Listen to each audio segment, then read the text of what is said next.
Breaking news చూస్తున్నాము. వరంగల్ జిల్లాలో rowdy షీటర్లు కలకలం రేపారని చెప్పాలి. అయితే పలువురిని బెదిరించి కూడా డబ్బులకి పాల్పడుతున్నారు ఈ రౌడీ షీటర్లు. ఎవరైతే సురేంద్ర అనే వ్యక్తి అయితే రౌడీ షీటర్ ఒక గ్యాంగ్ అయితే మెయింటైన్ చేస్తున్నారు. సో ఈ వ్యక్తి పలు రోజుల నుంచి కూడా అటు వరంగల్ వ్యాప్తంగా ఉన్న డ్రైవర్ల దగ్గర నుంచి, లారీ డ్రైవర్ల దగ్గర నుంచి అయితే డబ్బులు వసూలు చేస్తూ సో రౌడీ షీటర్లు అయితే అక్కడ కలకలం సృష్టిస్తున్నారని చెప్పాలి. అయితే సురేంద్ర ఫ్రెండ్ బాసోత్ అనే వ్యక్తిని సెప్టెంబర్ 5వ తారీఖునైతే కొంతమంది హతమార్చారు.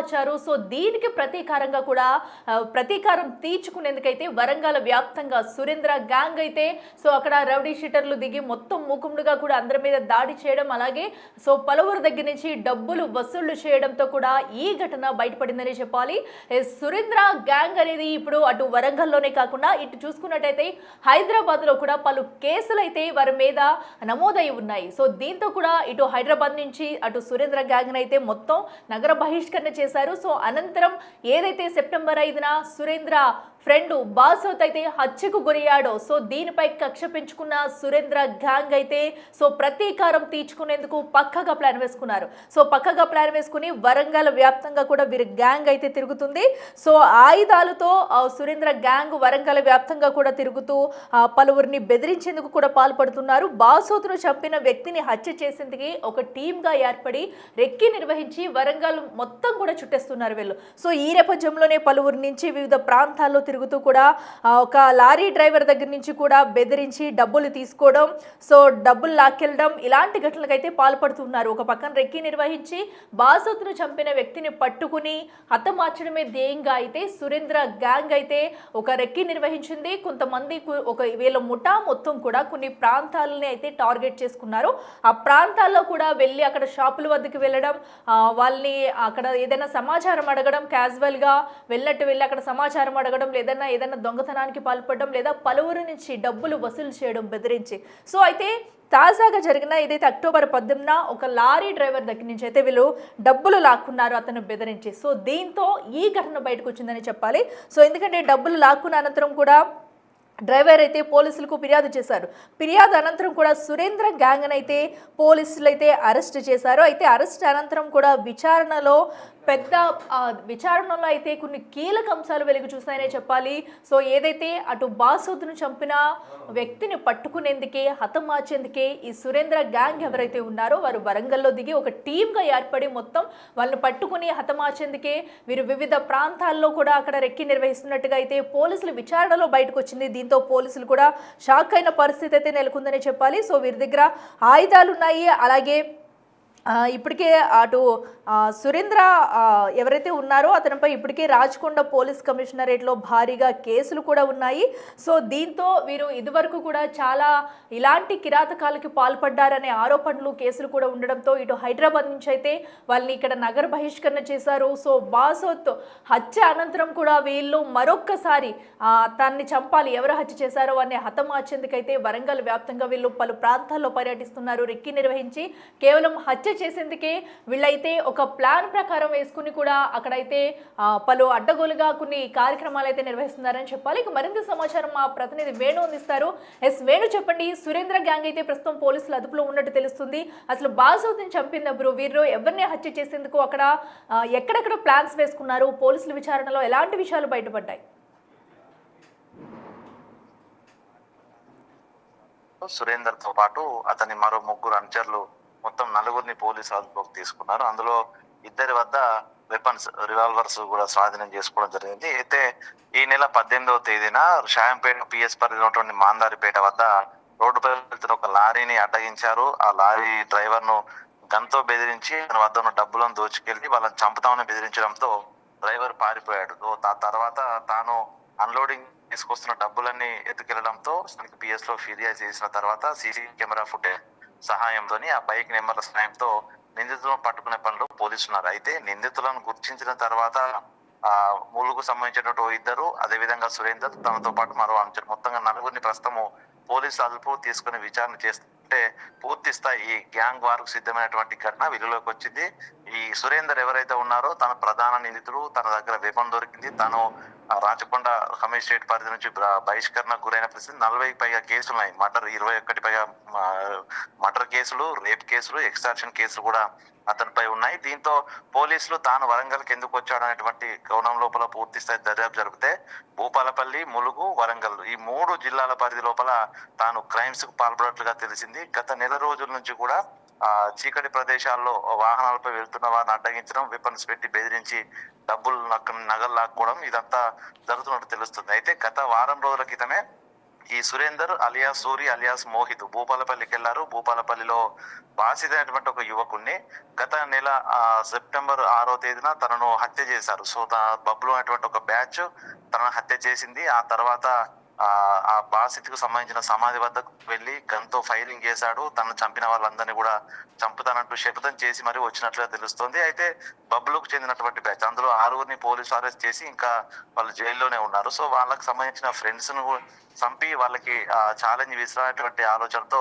కొద్ది రోజుల నుంచి తన బ్యాచ్ సురేందర్ బ్యాచ్ ఆ భూపాలపల్లి, ములుగు సంబంధించినటువంటి ఏరియా లోపల రెక్కి నిర్వహించినట్లుగా తెలుస్తోంది. ఇందులో బాసిత్ హత్యకు గురైనటువంటి బాసిత్ బావ షారుఖ్ ఖాన్ తాను సురేందర్ ప్రస్తుతం ప్రధాని సురేందర్ కు దగ్గర స్నేహం వీళ్ళు జైల్లో పరిచయం అయింది. అక్కడి నుంచి వీళ్ళిద్దరు కూడా ప్రాణ స్నేహితులుగా మారారు. సో తన ద్వారా బాసిత్ చంపిన గ్యాంగ్ ను మొత్తం లేపేటువంటి స్కెచ్ వేశారు. అయితే 2 రోజుల క్రితమే ఈ షారుఖ్ ను కూడా గంజాయి తరలిస్తూ పట్టుబడడంతో పోలీసులు అరెస్ట్ చేసి జైలుకు తరలించారు. దీంతో కొంత ఈ సురేందర్ కు బాసిత్ కు సంబంధించిన ఎవరైతే గ్యాంగ్ ఉందో రావడం ఇబ్బంది కావడంతో పలు చోట్ల జిల్లాలోని పలు చోట్ల తిరుగుతూనే ఇట్లా క్రైమ్స్ కు పాల్పడుతున్నారు. మొత్తానికి ఈ గ్యాంగ్ లో 8 మందికి పైగా గ్యాంగ్ సభ్యులు వరంగల్లో తిరిగినట్లుగా తెలుస్తుంది. ప్రస్తుతం 4 అదుపులో ఉండగా మిగతా పరాయిలో 4 కోసం అయితే ఈ సురేందర్ ను గనక ఈ చాకచక్యంగా పోలీసులు కనుక అదుపులోకి తీసుకుపోయి ఉంటే భూపాలపల్లి జిల్లా లోపల మరో గ్యాంగ్ వార్ జరిగి ఉండేటువంటి సమాచారం అయితే తెలుస్తుంది. ముందస్తుగా పోలీసులు సూర్యుని పట్టుకోవడంతో అక్కడ క్రైమ్స్ కూడా అరికట్టినట్టుగా తెలుస్తుంది. అయితే మొత్తం క్రైమ్స్ చేశాడు, నిజంగా ఏదైనా విత్ క్రైమ్స్ లో ఇన్వాల్వ్ అయ్యాడనే కోణంలో అటు భూపాలపల్లి పోలీసులు, ములుగు పోలీసులు, వరంగల్ కమిషనర్ పోలీసులు మొత్తంగా 3 పోలీసు జ్యూరిడిక్షన్ల పరిధి లోపల కూడా పూర్తి స్థాయి ఎంక్వైరీ అయితే జరుగుతుంది. ఈ బాసిత్ కు సంబంధించినటువంటి మృతులు బ్యాచ్ ఎవరైతే బాసిత్ హత్యలో అంతా కూడా జోన్లకు వెళ్ళింది. ఎందుకంటే ఈ సురేందర్ కు సంబంధించినటువంటి బ్యాచ్ పరాలు కాబట్టి ఏ క్షణంలో ఏం జరుగుతున్నట్టు ఒక భయంలో వాళ్ళు కూడా పరాలున్నట్లుగా తెలుస్తుంది. మొత్తానికి ఈ సురేందర్ బ్యాచ్ ను కంప్లీట్ గా పోలీసులు అదుపు తీసుకొని విచారించి వీళ్ళు చేసినటువంటి క్రైమ్స్ అన్ని కూడా బయట పెడతామంటూ కూడా పోలీసులు దర్యాప్తు జరుపుతున్నారు. మొత్తానికి సూరి వచ్చిన తర్వాత కొన్ని ల్యాండ్ సెటిల్మెంట్ కేసులో కూడా తనను ఈ షారుఖ్ ఖాన్ అనేటువంటి వ్యక్తి ఇంట్లో చేసినట్టుగా తెలుస్తుంది. డబ్బులు వచ్చి ఆ సెటిల్మెంట్ పంపించడం తెలుస్తుంది. సో మొత్తంగా ఒక క్రైమ్ ఏరియాగా ఈ వరంగల్ అడ్డాగా చేసుకుని సురేందర్ కొన్ని దారుణాలకు పాల్పడ్డ ఘటన అయితే ప్రస్తుతము పోలీసులను విస్తుగోలుపేలా చేసింది. ఇక పోలీసుల పూర్తి స్థాయి ఎంక్వైరీ లోపల అసలు ఏం జరిగింది, వీళ్ళు నిజంగా ఎంత మందిని బెదిరించారు, అసలు ఇది పాల్పడ్డ క్రైమ్స్ ఏంటిది అనేది పూర్తి స్థాయిలో తెలిసే అవకాశం అయితే ఉంది. అఖిల ఎస్ వేణు, అయితే బాసోత్ ఎవరైతే ఉన్నారో సో ఇది వరకు తను కూడా ఎలాంటి ఏమైనా హత్యలకు ఒడిగట్టాడా? సో ఎందుకంటే ఆల్రెడీ తనని ఇప్పుడు కొంతమంది అయితే అతి కిరాతకంగా హత్య చేసినట్టయితే తెలుస్తుంది. సో తనను ఎందుకు చంపినట్టు? సో బాసోత్కి సురేందర్ కూడా ఎప్పటి నుంచి పరిచయం ఉంది? సో ఎందుకంటే ఇంత క్రిమినల్ గ్యాంగ్ వరంగల్ వ్యాప్తంగా జనావాసాల్లో తిరుగుతున్నప్పుడు పోలీసులు కూడా ఇంత ఆలస్యంగా ఎందుకు అలర్ట్ అయ్యారు? ఆల్రెడీ ఇది వరకు కూడా వారి మీద కేసులు ఉండడం మనం చూస్తున్నాము. ఇటు హైదరాబాద్ నుంచి నగర బహిష్కరణ కూడా చేయడం చూస్తున్నాము.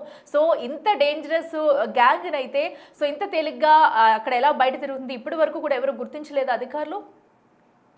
ప్రస్తుతం బాసిత్ అనేది కూడా తన యువకునికి కూడా పూర్తిగా క్రిమినల్ బ్యాక్గ్రౌండ్ ఉంది. తాను గంజాయి స్మగ్లింగ్, గంజాయికి మొదటగా అలవాటు పడి తర్వాత గంజాయి స్మగ్లింగ్ కు పాల్పడుతూ దాంతో డబ్బులు సంపాదించేవాడు. ఆ తర్వాత జల్సాలు చేసేవాడు. బాసిత్ తో పాటు తన బ్యాచ్ అంతా కూడా వరంగల్, ఖమ్మం, అదేవిధంగా కరీంనగర్ కమిషనరేట్ పరిధి లోపల చైన్ స్నాచింగ్ లకు కూడా పాల్పడ్డారు. సో తనపై దాదాపుగా 8 పైగా కేసులో ఇన్వాల్వ్మెంట్ అయింది. అయితే ఈ బాసిత్ కూడా బబ్లు అనేటువంటి బ్యాచ్ బాసిత్ ను హత్య చేసింది. అయితే వీళ్ళందరూ గతంలో అందరూ కలిసి మూకుమ్మడిగా వీళ్ళతో క్రైమ్స్ చేసేవారు. గంజాయి విషయం లోపల పోలీసులకు సమాచారం ఇస్తున్నాడు అనేటువంటి అనుమానంతో ఆ బబ్లు బ్యాచ్ ఈ బాసిత్ ను సెప్టెంబర్ 4న మేడ 4లోకి తీసుకెళ్లి అక్కడ హత్య చేసింది. అయితే హత్య చేయడానికి వారం రోజుల నుంచి తనను చంపాలని చూస్తున్నారని తెలుసుకున్న బాధితుడు తాను సోషల్ మీడియా వేదికగా ఇన్స్టాలో కూడా వార్నింగ్స్ ఇచ్చాడు. సో నేను ఇన్ని రోజులు సైలెంట్ గా ఉంటే మీరందరూ రెచ్చిపోతున్నారు, నేను వచ్చాను మీ సంగతి తెలుస్తానంటూ వార్నింగ్ ఇవ్వడంతో తాను కూడా బాధితు ఈ సురేందర్ అదే విధంగా తన బావ షారుకు వీళ్ళకి సంబంధించినటువంటి ఈ క్రిమినల్ బ్యాచ్ ఏదైతే ఉందో వాళ్ళ సహాయంతో ఈ బబ్లు బ్యాచ్ పై దాడి చేసేందుకు ప్లాన్ చేసిన క్రమంలోనే బాసిత్ని అంతమొందించడానికి తిరిగి బబ్లు బ్యాచ్ ప్లాన్ చేసింది, అందులో సక్సెస్ అయింది. ఆ తర్వాత బాసిత్ను తంపి లేపేసిన తర్వాత కూడా బాసిత్ సంబంధించినటువంటి బంధువులు తన మిత్రులంతా కూడా తిరిగి మీ అంత చూస్తామంటూ కూడా వార్నింగ్స్ ఇచ్చుకున్నారు. సో మొత్తంగా ఆ సమయంలో భూపాలపల్లి జిల్లాలో బాసిత్ హత్య తీవ్ర కలకలం రేపింది. తర్వాత ఏం జరగబోతుంది భూపాలపల్లిలో ప్రతిగా ఈ కక్షపూరితంగా మళ్ళీ హత్యలు జరుగుతాయంటూ కూడా భావించారు. పోలీసులు దాదాపుగా ఈ యొక్క అనుమానితులందరినీ కూడా అదుపులోకి తీసుకొని కౌన్సిలింగ్ ఇచ్చి పంపించారు. అయితే ఈ సమస్య అంతా కూడా సమసిపోయిందని భావించిన నేపథ్యంలో తన బాసిత్ కు బావైనటువంటి షారుఖ్ ఖాన్ సురేందర్ ను కలవడం, సురేందర్ కు బాసిత్ కు షారుఖ్ ఖాన్ కు గతం లోపల జైల్లో వీళ్ళంతా పరిచయం ఉన్న నేపథ్యం లోపల మరోవైపు తనకు ఏప్రిల్లో నగర బహిష్కరణ వేశారు. సో తాను అక్కడ ఉండలేడు కాబట్టి తనని ఇక్కడ తీసుకొచ్చి ఇక్కడ క్రైమ్స్ చేస్తూ సంపాదించొచ్చనే భావనతోనే సురేందర్ బ్యాచ్ ను వరంగల్ వరంగల్లో ములుగులో ఉంటూ వీళ్ళంతా ఇక్కడ చిన్న చిన్న క్రైమ్స్ కూడా ఇన్వాల్వ్మెంట్ అయినట్టుగా తెలుస్తుంది. అయితే ఘటన అంతా జరుగుతున్నా కూడా పూర్తిగా ల్యాండ్ సెటిల్మెంట్ లోకి వెళ్తున్నారు, అర్ధరాత్రి వెపన్ తో బెదిరిస్తున్నారు కాబట్టి ఎవరైనా విషయం బయటకు చెప్తే తమ ప్రాణాలకు హాని ఉంటుందని భయంతో కొంతమంది పోలీస్ స్టేషన్ ఆశ్రయించలేదు. మరోవైపు ఇదే షాయంపేట పరిధి లోపల ఓ పెట్రోల్ బంక్ లో బండిలో పెట్రోల్ కొట్టించుకొని గన్ చూపించి బెదిరించి డబ్బులు ఇవ్వకుండా వెళ్ళిపోయారు. ఒకవేళ చూపిస్తే తమకు బయటికి చెప్తే చంపుతారనేటువంటి భయంతో కొంతమంది బాధితులు కూడా బయటికి రాదు. ఎప్పుడైతే లారీ డ్రైవర్ పూర్తిగా తన దగ్గరటువంటి పెద్ద మొత్తంలో డబ్బు లాక్కెళ్లారో తన ఓనర్ కు సమాధానం చెప్పాల్సి ఉంటుంది కాబట్టి గత్యంతరం లేక తన పోలీసులను ఆశ్రయించారు. సో ఆ ఎంక్వైరీ చేస్తుండగానే ఈ విషయాలన్నీ బయటకు వచ్చాయి. అయితే ఈ బ్యాచ్ గా దాదాపు 14 సంవత్సరాల నుంచి రాచకొండ పిఎస్ పరిధిలో మీర్పేట పిఎస్ లో దాదాపుగా 40కి పైగా కేసులు. వీళ్ళంతా తప్పించుకొని తిరగడంలో చాలా గనులు అన్నమాట. సో రాత్రి పూటనే వీళ్ళంతా తిరుగుతుంటారు, క్రైమ్స్ కు పాల్పడుతుంటారు. దీంతో వేణు అయితే ఇప్పటి వరకు ఈ సురేందర్ బాధితులు ఎవరన్నా ఇప్పటికి ఇంకా బయటకు వచ్చే అవకాశం ఉంది, ఎందుకంటే ఇప్పటికే లారీ డ్రైవర్ ఫిర్యాదుతో కూడా ఈ ఘటన మొత్తం వెలుగులోకి వచ్చిందని చెప్పాలి. సో ఎందుకంటే పలు దాఖలుగా కూడా పలు చోట్లయితే వీళ్ళు బెదిరించి డబ్బులు లాక్కోవడం అనేది చూస్తున్నాము. ఇంకా ఎవరైనా బాధితులు బయటకు వచ్చే ఛాన్స్ ఉందనుకోవచ్చా ఈ ఘటనకు సంబంధించి?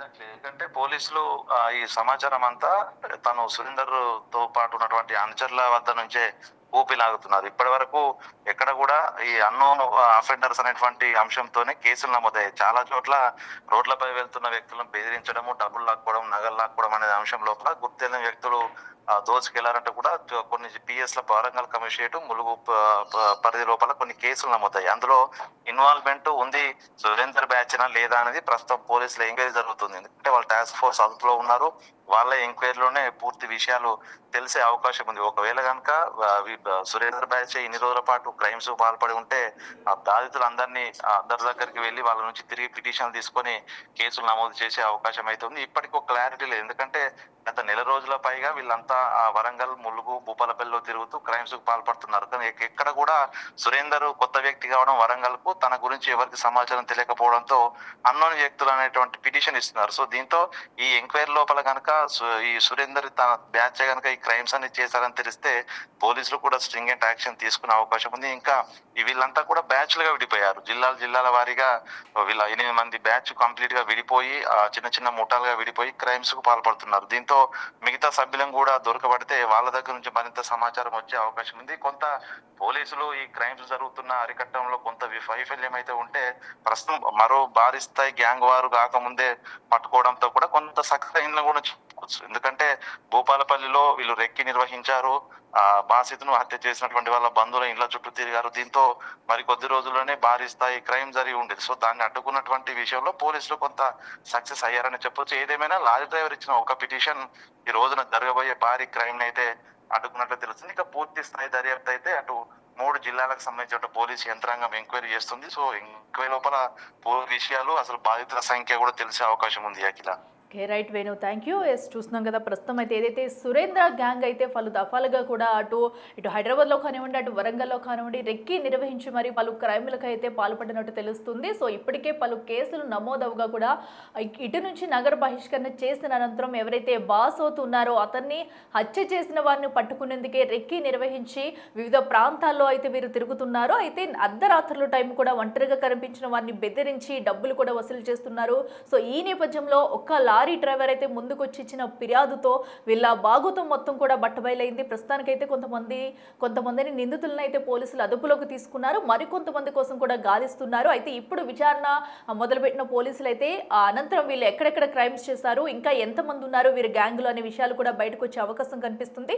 సో దీంతో ఒక్కసారిగా కూడా వరంగల్లో ఈ సురేంద్ర గ్యాంగ్ చేసిన హల్చల్ అయితే మొత్తం అందరూ ఉలిక్కిపడేలా చేస్తుందనే చెప్పాలి. సో ఎందుకంటే మనం చూడొచ్చు, అటు డే టైంలో కానివ్వండి, నైట్ టైంలో కానివ్వండి షాప్స్కి వెళ్తున్నారు. అక్కడ కూడా వాళ్ళకి కావాల్సిన సమాచారం రాబట్టేందుకైతే ఒక ప్లాన్ ప్రకారం కూడా వీరు వివిధ ప్రాంతాల్లో తిరుగుతూ ఉంటున్నారు. సో అయితే కొంతమంది కూడా భయభ్రాంతులకు గురి చేస్తూ అర్ధరాత్రి వేళల్లో ఒంటరిగా కనిపించిన వారి దగ్గర నుంచి అయితే డబ్బులు అడిగి మరీ కూడా తీసుకుని లాక్కుని వారిపై దౌర్జన్యాన్ని కూడా పాల్పడుతున్నారు. సో అయితే ప్రస్తుతం ఇంకా పోలీసులు అయితే విచారణ జరిపిస్తున్నారు. అయితే ఇంకా ఎంతమంది గ్యాంగ్ ఉన్నారు, వీరు ఇప్పటి వరకు ఎన్ని క్రైమ్లకు పాల్పడ్డారు అనే విషయాలు కూడా త్వరలో పోలీసులు అయితే బయటపెట్టనున్నారు.